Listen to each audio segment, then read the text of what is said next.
This is football. I am Kevin Clark. Award show. It is a holiday weekend. Danny Kelly, how are you going to enjoy the holiday weekend before football?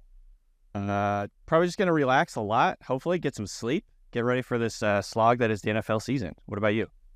I'm going to Gainesville, Florida to watch the Miami Hurricanes play. And there will be people. So the opposite. There will be people who listen to this knowing the results of the game and either laughing or crying or any number of reactions. Danny Kelly is here. He is a fantasy and draft guru at The Ringer, a place I love. I've had a nice run of Ringer adjacent and current Ringer people. We had Ruiz a couple of weeks ago. Oh, nice. We had Solak last week. This week we have Danny Kelly. I'm just going to run the gamut. I was on Bill's Pod on Friday. You were on Bill's Pod on the day we record, Monday. Yeah. Yep. We did a big fantasy preview if you want to check that out. It was super fun. We had basically like categories for all the different types of fantasy players. I swear to God, I thought about playing fantasy this year. I don't play fantasy for a number of reasons. Number one is that, this is real, is that it's just really hard to do anything that's not create content during the season. And so there's so many, and this is true of even like gambling on golf, which is something I love to do. Like once it gets to be September, I don't know what the hell is going on. Hey, did you set your lineup for the BMW championship? Man, I don't know who the hell is playing anymore. Okay. And so the idea that like, I'm talking about golf here, but like the idea that on October 8th, I'm going to do like 9 pods and 4 TV shows and then be like, let's just see what's going on with RB2 in Denver. You're not trolling the waiver wire, trying to get all the value there? No. So I thought about texting like Patrick Doherty and Denny Carter like 3 weeks ago and being like, hey, let me in a league. I thought about Who do that. I take? No, just like let me in one of your leagues as a bit. And then I just decided not to do it. It'd be funny if you won. I would have won. I would have won. The most money I ever won on golf gambling was because it was a British Open right before a training camp tour, and I just picked the British guys. I was just like, I have no time to research. I do so much research, and I didn't know what the course looked like. I didn't even know who was playing that week, and I was just like, I'm just gonna sprinkle a little bit on the British guys and the British Isles guys, and the people who play links golf. And so I put like Tommy Fleetwood, who's English, Shane Lowry, who's Irish. Shane Lowry ended up winning it, and I ended up winning a bunch of money, and only because I had no time to research. And I learned exactly 0 lessons from this, Danny Kelly. This is exactly how fantasy works lessons. Too. Yeah. All right, we're going through the awards. We figured that would be a good primer into the holiday weekend. I kind of want to. We're gonna have fun on every single thing, so I don't care. I'm not gonna like lead up to it. I'm not gonna do like comeback player of the year and do MVP at the end and go, okay, now it's time. Like we're just build gonna suspense. Yeah. All right. MVP. We're gonna start with the bang. Yeah. Danny Kelly, who do you got? Thought long and hard about this, and I decided to go with CJ Stroud of the Texans. What he's going to be the marquee player on what I think will be a very good team, a very good offense, very efficient offense. He's kind of got like that Aaron Rodgers quality where I bet he's going to throw a bunch of touchdowns and not very many picks, and everyone's going to talk about how incredibly efficient he is. This team is on the come up. Their defense is going to be better. I think they have a solid chance to be one of the best teams in the NFL in terms of record. So all those categories combined, all those like variables combined, I think he's got a real shot at this. And obviously, Mahomes and Allen are the favorites, but had to go with CJ Stroud in year 2. So I love Stroud as the buzzy pick. I love what Stephon Diggs is going to bring to the intermediate part of the field. I love how good the roster is, how improved the roster is. I mean, there were certain position groups last year, Danny, that were just real bad. And the fact that they're going to win a bunch of games this year, a bunch. Teams are going to play him differently. I actually talked a little bit about this with Bill. Like, teams are going to take away the deep ball. That's also why you go out and get Steph Diggs. Teams are going to play the deep ball, but like his deep passing numbers, I don't believe he was like a supernaturally gifted deep passer more than Mahomes and Allen and Herbert, all of whom he lapped in deep passing last year. I think it was just the way they were able to sneak up on teams. I think that we might see, and I know this sounds like a cop-out, but it's not. We might see a better CJ Stroud with worse numbers this year. Right. Because of this. And I thought about Stroud long and hard. The other guy I thought of, I'm not doing it. I really do think football media would vote for Brock Purdy. I really do think that. And I really do think that there's an argument to be made with Purdy that, like, there's a bunch of open throws in the Shanahan offense that you just need to fire in there. And Jimmy couldn't do it. And a bunch of people couldn't do it. And Brock can do it. And that's why he's so valuable, right? I was thinking about this in my head. All I'm doing is like spinning the narratives in my head. You're building the narrative. Jordan Love, same thing. We're not, but I'm just saying, like, I could see the pathway where, he doesn't have a number one receiver. He grew in front of our eyes last year. He's kind of, if we saw it last year, the thing I'm trying to figure out with Jordan Love is whether or not we saw like unprecedented stable growth, or if he's just a very volatile player. Like he had, there's different charitable and uncharitable readings of last year. I think he's amazing. I think that they might win the Super Bowl. I'm just talking about over a full season. What are his numbers? Remember, Lamar Jackson didn't comfortably win the MVP until very late in the season, when there was when he grabbed the race by the horns and nobody else was there to take it. So we have to remember that.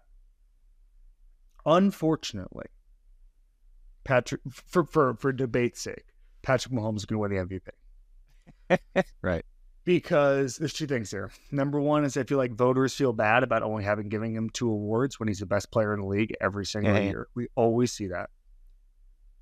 The additions of Xavier Worthy, Hollywood Brown, some addition by subtraction on that offense. I saw a tweet. I don't know. I'm sure it will happen by the time this episode comes out. Looks like Kadarius Toney's on his way out.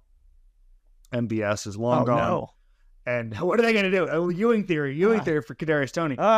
And so I hate that for them. If Mahomes goes out and wins a bunch of games, doesn't have that high drop rate, turns either Xavier Worthy or Hollywood Brown into a obvious star, different versions obviously, but Xavier Worthy's speed, you can do something with that. They'll know how to do it. He's done it before. The improvisation down the field, whether or not they get on the same page early on, but they'll figure something out. Rashee Rice is Rashee Rice ever getting suspended for his various crimes? I don't think this year. I think signs are pointing towards it's going to be pushed into next season. The fantasy guys are the only people who will ever keep up with this stuff. Like I used to joke. No, I used to have a colleague, and we used to look at like it was during the Josh Gordon stuff, and we used to joke that you'd see these fantasy guys tweeting that like the NFL got this one obscure sub rule wrong on the Josh Gordon thing. And we should be like, if you're ever in legal trouble and you're a skill guy, you should not hire lawyers. You should just hire fantasy guys. You should just hire 20 guys who have you spread across 10 leagues, and they will figure out the holes in the NFL's case. They got skin in the game on this one. Come on, we got to get this guy out of purgatory, out of trouble. So 100%. They'll get it. They'll dive deep into the spreadsheets, find some obscure thing, and try to exploit that edge. NFL Offensive Player of the Year. Let's go through the folks here, the candidates. Co-favorite, Christian McCaffrey, Tyreek Hill. CeeDee Lamb is next. Justin Jefferson, Jamar Chase, Saquon Barkley, Bijan Robinson, Breece Hall, Amon-Ra, St. Brown. It seems to me that the board is wide open here, Danny. Oh yeah. What are you thinking? I went kind of down the list a little bit, and I went with Breece Hall. What could go wrong betting on the Jets? What could go wrong? If you look at what Breece Hall did after week 5 last year, when the Jets essentially started playing him full time, because they eased him in coming off an ACL tear over the first 4 weeks, and then kind of just let him go do his thing after that. He had 1,300 scrimmage yards, 9 scores in that time. He had 71 catches in that stretch. So he's kind of in that Christian McCaffrey style of player where he is not only like an incredibly explosive and elusive runner on the ground, he's one of the best pure running backs in the league in terms of explosiveness, missed tackles forced, yards after contact, all that stuff. He's like top 3 at everything that you look at. But he's also one of the best pass catching backs in the NFL. He's really natural. So he's got that Christian McCaffrey skill set. And if they utilize him like they did last year, which was very, very heavily, I think that Breece Hall could emerge as like one of the most prolific players in the NFL this year if he can stay healthy. So obviously McCaffrey, if he stays healthy, it's gonna be hard to beat McCaffrey in this category. But skate to where the puck is going to be. I think Breece Hall has a chance to have a massive, massive season with Aaron Rodgers. If Aaron Rodgers can stay healthy, he's going to score a bunch of touchdowns. The other thing is, last year, despite all the stuff that he did, scrimmage yards and everything, he only got 1 carry from inside the 5-yard line. So if he can, obviously if that improves dramatically too, he's going to have way more touchdowns this season. So I don't know if it's a hot take or not, but I think Breece Hall has a real chance here. Okay, so a couple things on that. Great point. My only concern is I don't see a path in which Breece Hall wins any individual awards Aaron Rodgers doesn't. Right. Like it's such a binary in New York. Either he's healthy and they win a bunch of games, Aaron Rodgers, or they win 4 games again.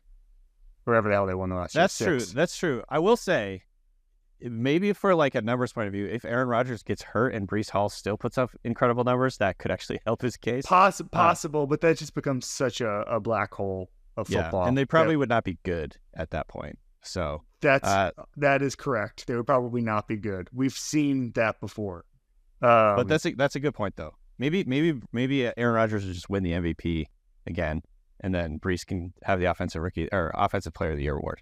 Would love that. All right. So although Aaron Rodgers are probably, would we call it vulture, a bunch of goal line plays for his touchdowns. We've seen that before. Right. Not intentionally, but like he's pretty efficient from. Yeah. He'll do like the smoke route thing where he just like checks out. Especially when they trade for Devontae Adams. Yeah. You think that's happening? I don't think so. I keep floating and people keep it. I thought it was, and then people are like, it's not going to happen. Also, why would the Raiders do it? The Raiders don't have anything going on, and the Jets aren't going to pay a premium. No. They wouldn't just give away. People got mad. Small correction. Last week, Roto, Pat, and I did the worst franchises in the NFL, and I got some heat from people inside the league about letting the Raiders off the hook. Ooh, yeah. We didn't dive deep into them. I didn't have my bottom 5, and there are people in the league saying, "You got this one wrong. You got this one wrong, pal." The head coach, Antonio Pierce, is getting his wages garnished by some lawsuit. I've never seen that before. Yep, that is, not a great sign overall. You saw this story. Right? I saw the story. I have to admit, I've never believed in any coach whose wages were actively being garnished. I've never. I mean, it's not. We're talking about sign. Yeah. It's a bit of a red flag. I'll just say that it's a bit of a red flag. I also got some heat on not ranking the Giants. I think there's people in the league who think the Giants have become a bit of a tire fire. Yeah, but that's neither here nor there. They watched Hard Knocks, maybe. We did. We've done a lot of Hard Knocks analysis on various shows here. And they keep hiring and firing coaches. None of them seem to work out. They hired Ben McAdoo for some reason. I heard Joe Judge. Remember that? Oh, that was an incredible time. I'll never forget that. All right, the offensive player of the year is going to be Jonathan Taylor. Oh, that's an interesting one. The Colts are going to win a bunch of games. They're going to make the playoffs.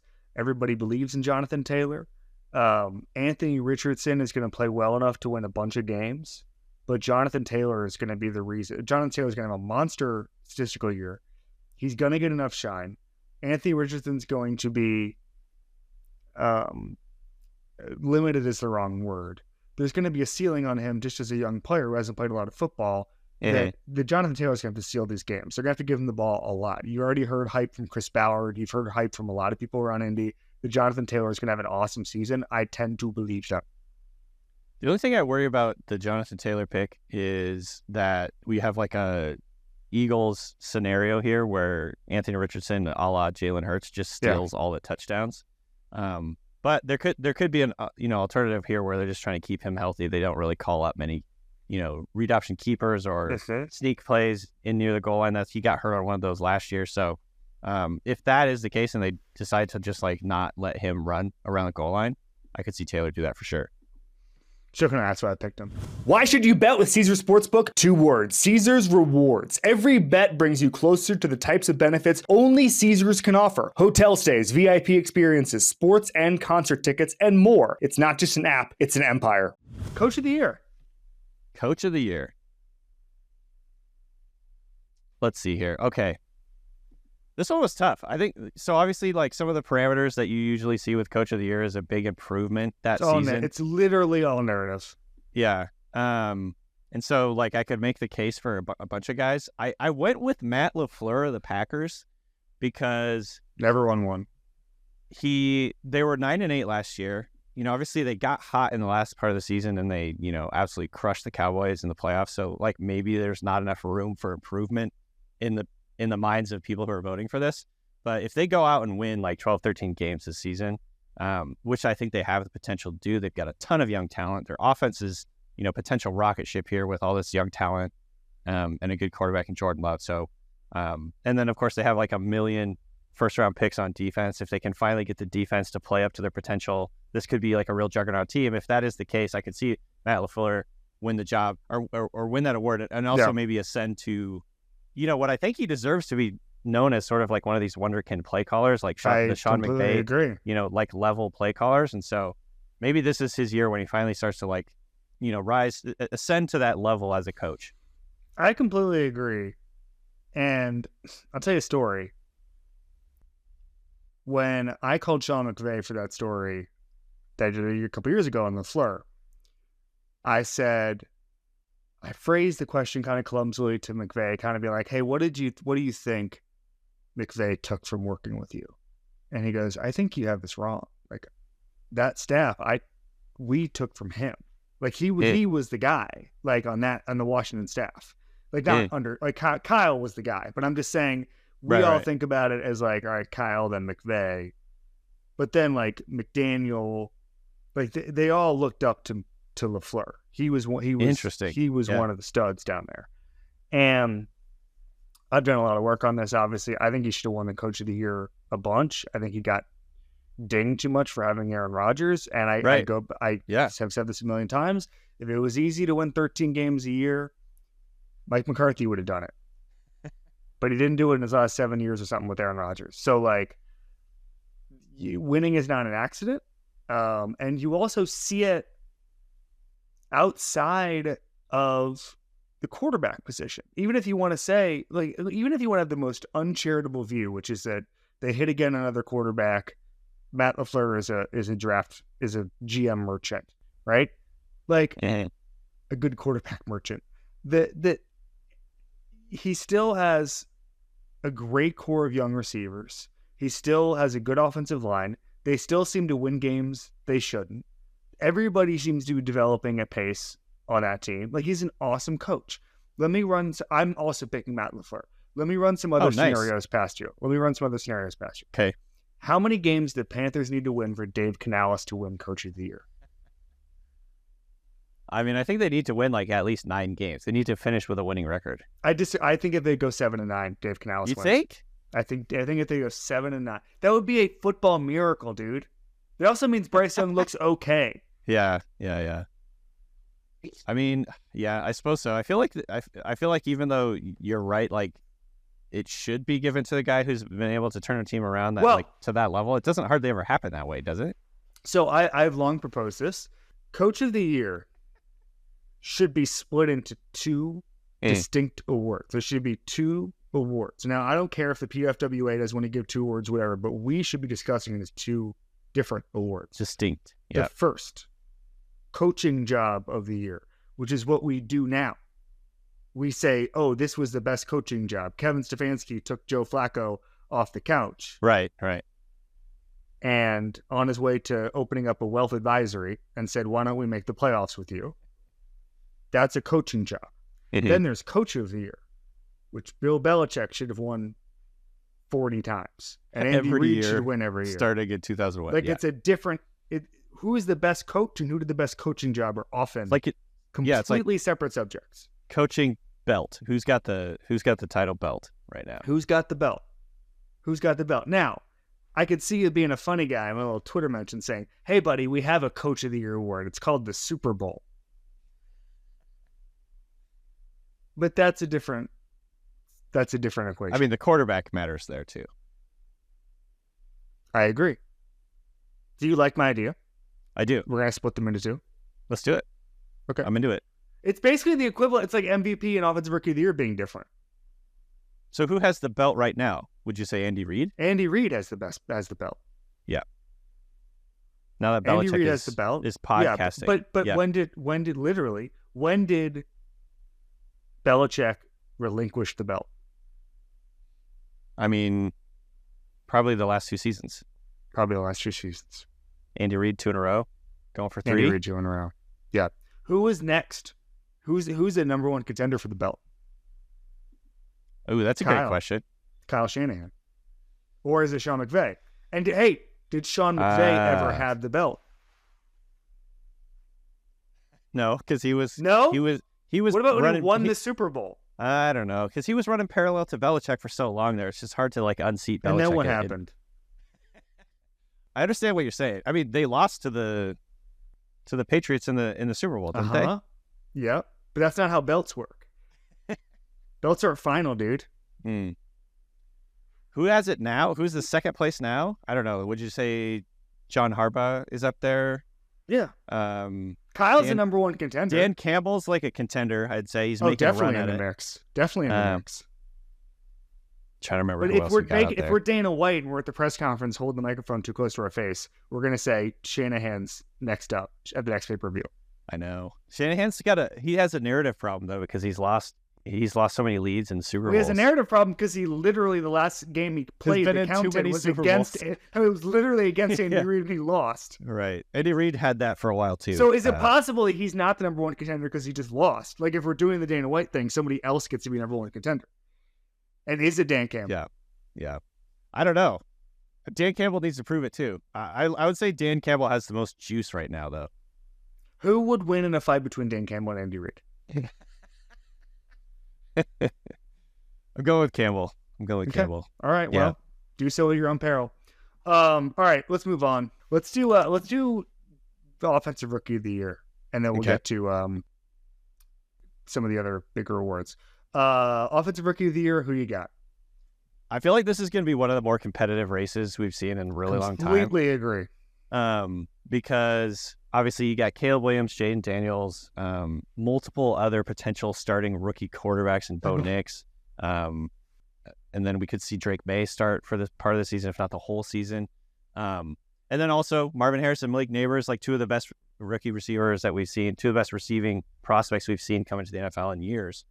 I'm going with Caleb Williams, though. I mean, I think he has many variables working in his favor. I think the Bears are going to be a lot better. I think he's going to put up decently to really good numbers. He might set the record for Bears passing yards ever as a rookie. I mean, it wouldn't be that shocking to see him pass for over 4,000 yards. And he's just kind of like a big character. I think Caleb Williams is like far and away the favorite to win it. And unless he absolutely face plants, he's going to win it. So I went with Caleb Williams just because the mix of talent, situation, and sort of just like juice as a prospect, is number one player, this like prince that was promised for the Bears. I think he's going to win it. It's going to be Jayden Daniels. I completely agree that Caleb Williams is going to rewrite Bears record books. I think the standards, the expectations are higher for him. Jayden Daniels is going to push the ball down the field in a really electric way from game one. Like, Cliff is going to help him out. Yeah. I don't think either Waldron or Cliff are like top tier offensive coordinators. But I do think that Cliff is going to understand what Jayden Daniels likes to do, how much football Jayden Daniels has played. The receivers are better than we think. I'm not worried about the offensive side of the ball in Washington. I think he's going to have a lot of deep touchdowns. And I also think that resurrecting the Commanders, especially with the new ownership, is going to be seen as much a noble accomplishment as the Bears. Very good points all around. I think Jayden Daniels, obviously in addition to being able to run a ton, and he's going to make some incredibly exciting plays. Like, he has one of the best deep balls. He's one of the better deep ball throwers I've seen coming out of college, in a long time. He's just so precise. I comped him to sort of like a Russell Wilson-esque accuracy on those moonshots down the field. So he's going to create a ton of big plays. He's going to run a ton. He's probably going to score a lot of touchdowns. So I think it'll be really close between Williams and Daniels. Just kind of, maybe it does just come down to like how much each team improves and whether, the Bears actually take a jump or if they kind of stumble again. We'll see. I'm not strongly against the Jayden Daniels bet there. Defensive Rookie of the Year is tough because nobody wanted to draft defensive players this year. The Falcons took another quarterback instead of drafting any pass rusher. What do you got for Defensive Rookie of the Year?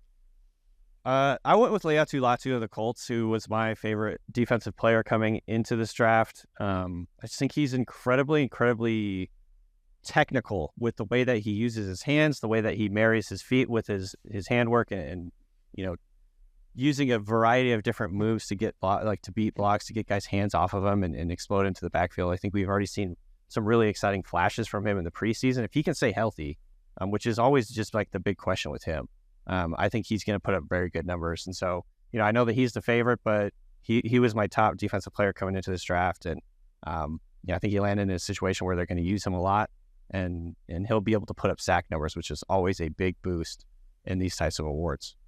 So I think that I'm leaning that way. I would put Dallas Turner in that bucket. The other person who I'm just going to throw out, there are two people in the Rams. Number one is Jared Verse, who's has the total package. Number two, and this is off the board, and he would have to put up big numbers, but there's a reason I'm saying this, because it's actually married to the Jared Verse thing and the Braden Fisk thing, which is Cam Kitchens back there. Oh, yeah. So Cam Kitchens... Miami guy. I watched him a lot. Mm-hmm. He knows how to find the football. He's a good player. He's a very good player. I think that he tested poorly because I don't know if he was fully healthy. I feel like last year on tape, he was solid, but he took too many over-aggressive routes to the ball, in part because I think he thought of himself too much of a ball hawk. But if you look at his tape in 2022, like, he was always where the ball was. And he's great instinct, typically. And I think that there's a scenario here where if the Rams defense is above average, he finds a bunch of picks. And I have to be completely honest with you on this award. I don't think the average voter is grinding Defensive Rookie of the Year tape. They're not watching all 22. They're not watching the all 22.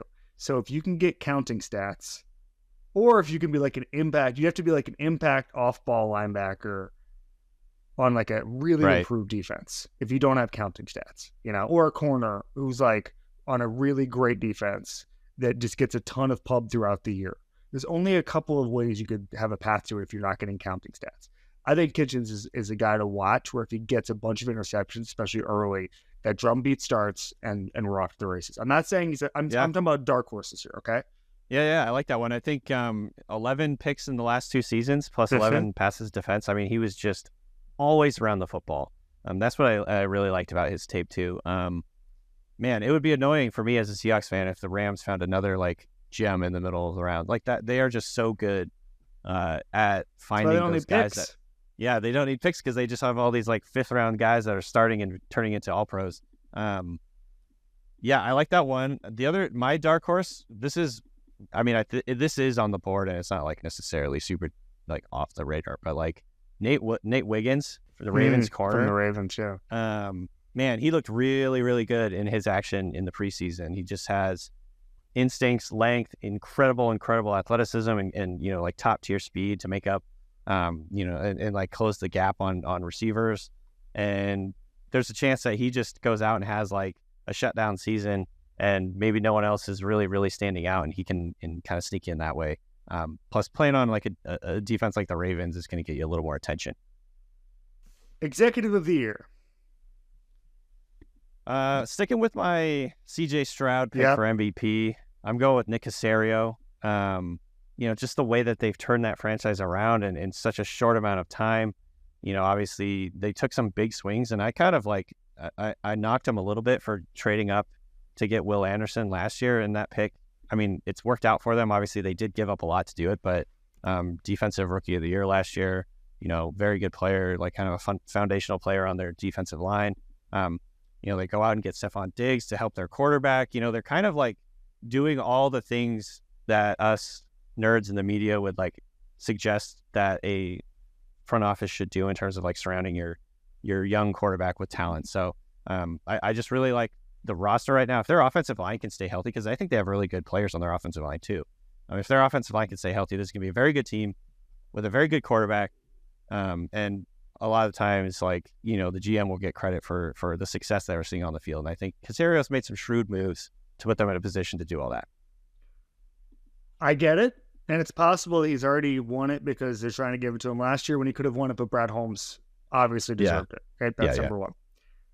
Having said that, if the Bears win 9 games, Ryan Poles is going to get a lot of credit. Ryan Poles is going to get a lot of credit because he overhauled the franchise, even though he's been in control for part of it, and like he made some big decisions. They're like, how we're dads now. Like every dad fiction, nonfiction is about like just like guys making big decisions. Like Eisenhower's, Eisenhower was gonna go to war with blank, and it's like we got 400 pages of Ike just pacing around a room. Like we love just guys making big decisions. The man in the arena, Ryan Poles has been making some big decisions, and so I think if they win 9 games or 10 games, I think he's going to get a lot of buzz. But I think again, if there has to be. This is unfair, but we're talking narrative here. The Texans would have to win like 14 games for Nick Caserio. That's probably even true. Though because he, like that's just the way. I'm talking about if Poles wins 10 games, there has to be some sort of narrative to it. Like we in the media, I include myself in this, are very stupid people, and I get distracted by shiny objects. And I just go, "Ooh, look at that! Hey, that seems new." And so that's also why you should split the Coach of the Year award. I'm into that. I want to throw out one more dark horse on this one. Yes, please. John Schneider, who... Oh, Jesus. He won... Oh. I mean, look, I don't know exactly what happened, but he won a power struggle with Pete Carroll. Uh-huh. Is that why he should win the award? No, I'm getting there. Power struggle of the year? He won the power struggle with Pete Carroll, went out and hired the hottest young defensive-minded coach out there that was like in the process. And then... if that defense makes a big jump, if the offense is even remotely similar to what they were last year, like the Seahawks, I think could be a lot better than people think they're going to be. If they go out and win 10 plus games, after sort of like remodeling basically the franchise and getting rid of a, icon in the Seattle area and Pete Carroll and kind of moving forward. I think there's an argument that Schneider could finally get the nod, even though he's been good, during stretches here and there, basically his entire time in Seattle, but he could finally get sort of like some recognition because it's his baby now. It's not Pete's baby anymore. It's Schneider's baby. And if the Seahawks are really good, surprise people, I think he could win it. This has been Homer Corner with Danny Kelly. Defensive Player of the Year. This one's always tough to me. I don't know. I put TJ Watt because he got robbed last year. Thanks for the contribution, bud. I don't know. Sacks and quarterback hits matter, right? I agree. And he's going to get a lot of them, I assume. I don't know. I know this is a boring pick, but... No, it's not. I always do that. That's why I'm not doing it. Are we sure if the Jets don't take a step forward this year that Sauce Gardner wouldn't get some shine here? I mean, he definitely could. He's one of those players. It hurts him, I think, that he doesn't have enough stats because no one ever goes in his direction. I know, but that helps. Yeah. It also feeds on itself because no one knows if he's good. Remember when Anandi Asamoah was never thrown at, then he signed with the Eagles and turned out he was just awful? That was bizarre. But yes, I think he's got... There's an air of mystery around you when nobody throws at you. Sauce, he's going to have to he's going to have to campaign during the season and kind of like keep his momentum going. Come on the show? There we go. Because he's not going to have, I don't think, the stats, like the pure sexy stats, pick sixes, sacks, all that stuff that really does matter in these because, like you said, I mean, a lot of voters maybe are grinding the all 22, but not all of them. I think there's some of this is definitely very narrative based. All right, I'm going Sauce there. You're going TJ Watt. Yeah, probably still be Myles Garrett. I don't know.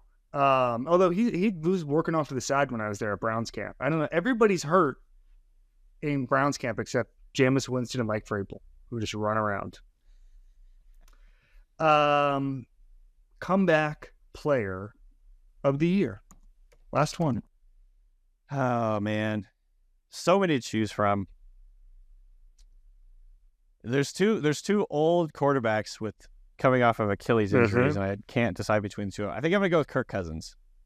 I wanted to pick Aaron Rodgers. I'm going to change it to Kirk Cousins, who lands in an offense that is going to throw the ball a lot, has some really exciting young talent in Drake London, Kyle Pitts, Bijan Robinson. So hopefully, he's healthy enough to get out there. I know there's some concern right now that maybe he's not 100% yet, but Kirk Cousins, comeback player of the year, obviously coming off the Achilles injury, moving to a new team. So here are the favorites for comeback player of the year. Did you look at these? I did, yeah. Okay. Aaron Rodgers, number 1. Joe Burrow, number 2. Kirk Cousins, number 3. Anthony Richardson, number 4. Nick Chubb, Daniel Jones. I am not counting on Daniel Jones. Daniel Jones, yeah. Sam Darnold, who I just hate the idea. And we got it last year that Sam Darnold is coming back from what? Sam Darnold, Smith, the Geno Smith Award. He won it 2 years ago. Kyler Murray, J.K. Dobbins, Russell Wilson's on here, Justin Fields, Justin Herbert. I'm just going to keep going because it's a funny list. Tank Dell, Deshaun Watson, Joey Bosa, Matthew Judon, Gardner Minshew, Sam Howell, Kenny Pickett's on here. Sam Howell. Plus 8,000. Kenny Pickett's on here, plus 8,000. Kenny Pickett. That's a tough one. Oh, Bryce Young is on here, plus 10,000. Christian Gonzalez that would be on a here good as one. well. That would be a good one. But again, he's coming back from playing terribly. From being Bryce Young his rookie year. It's a bit weird, yeah. I do want to say before I pick, the DeMar Hamlin thing was embarrassing last year. The fact that DeMar Hamlin didn't win it. Right. That's embarrassing. Right. He died on the field. Literally died on the field. And now he's playing NFL football again. Joe Flacco looks pretty old. We should give it to him. What the hell is going on? You could argue Joe Flacco was just coming. He's coming back from literally coming back being from old nothing. And bad. Yes. It was literally just I guess I'll keep playing. Like Chris Long has a story that he saw Flacco in NFL films in this time last year, and Chris was like, "What's up, man? What are you doing? We're gonna do some TV." And he's like, "I think I'm gonna play. I think I'm gonna try to play." And then did you hear how much they offered me? And then 6 months later, he's beating DeMar Hamlin. He's coming back from the lobby of NFL films. That's what he's coming back from. Yeah. If Aaron Rodgers is healthy, it's probably going to be him. But it's going to be easier for Kirk Cousins to do it. Burrow, I think Cousins gets it more than Burrow. Yeah. Burrow's numbers would actually be really, really, really good. Yeah. Because the standards are so high. Daniel Jones will not be getting it. I'm not going to sprinkle a unit on Daniel Jones. Okay. Anthony Richardson, I don't think is going to get it. I'm going to go. I could see Anthony Richardson, but I think Kirk Cousins. Yeah. If Rodgers is fully healthy, he's going to win the award. Yeah, probably. 41 years old. Yeah, probably. Are you 41? Maybe voters like old people. Yeah, I am 41 actually. How are you feeling?